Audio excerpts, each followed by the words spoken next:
আসসালামু আলাইকুম, বেঙ্গল কিচেনে সবাইকে স্বাগত। আজকে চিকেন কষা রেসিপি আপনাদের শেয়ার করে দেখতে হবে। চিকেন ধুয়ে পরিষ্কার করে দিয়েছি, ওতে পরিমাণ মতো হলুদ গুঁড়ো, লঙ্কার গুঁড়ো, নুন, আদা বাটা দিয়ে অল্প তেল দিয়ে সমস্ত মশলাগুলো মাংসের মধ্যে মাখিয়ে নিতে হবে।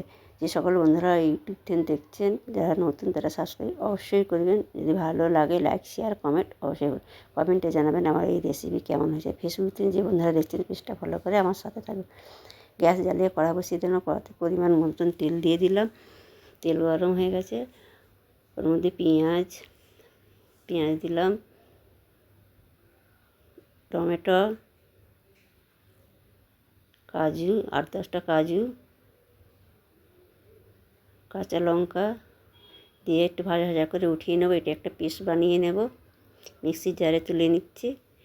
আবার পরিমাণ মতন তেল দিয়ে ওতে লং, দালচিনি, এলাচ, তেজপাতা ফোড়ন দিয়ে দিলাম।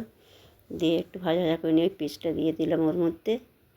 দিয়ে পেস্টটা ভালো করে ভাজা ভাজা করে নিতে হবে। একটু ভাজা ভাজা হয়ে গেছে, এবার চিকেন দিয়ে দিলাম। ম্যারিনেট করা চিকেনটা দিয়ে ভালো করে কষে নিতে হবে। এবার বাটি ধুয়ে পানিটা দিয়ে দিলাম।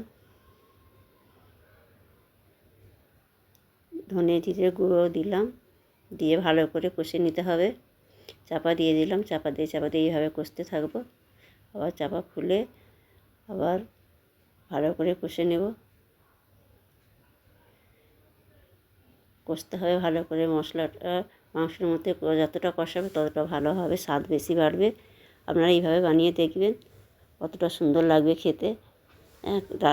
অসাধারণ হয়েছিল, কি বলবো আপনাকে, বলে বোঝাতে পারবো না। এত সুন্দর হয়েছে, এত স্বাদ হয়েছে, কি বলবো আপনাকে। আপনারা এইভাবে বানিয়ে দেখবেন।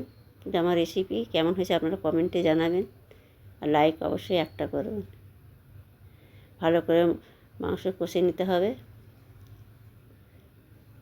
কষানো হয়ে গেছে, পরিমাণ মতন পানি দিয়ে দিলাম। পানি দিয়ে চাপা দিয়ে দিলাম। আবার চাপা খুলে ধনেপাতা কুচি দিয়ে দিলাম। ধনেপাতা কুচি দিয়ে ভালো করে নেড়ে নেব। ফ্রেশ ক্রিম দিয়ে দেবো, ফ্রিজে ছিল, ক্রিমটা একটা জমাট বেঁধে গেছে।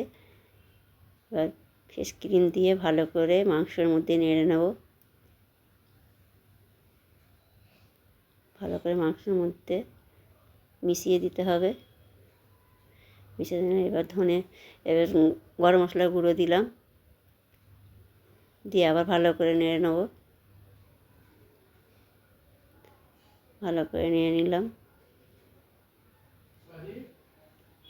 এবার রান্না হয়ে গেছে, আপনাদের পরিবেশন করেছে দেখাচ্ছি, দেখতে থাকুন আমার বন্ধুরা কতটা সুন্দর হয়েছে। আপনারা ভালো থাকবেন, সুস্থ থাকবেন। আল্লাহ হাফিজ। ফিরে আসছে আবার নতুন ভিডিও নিয়ে।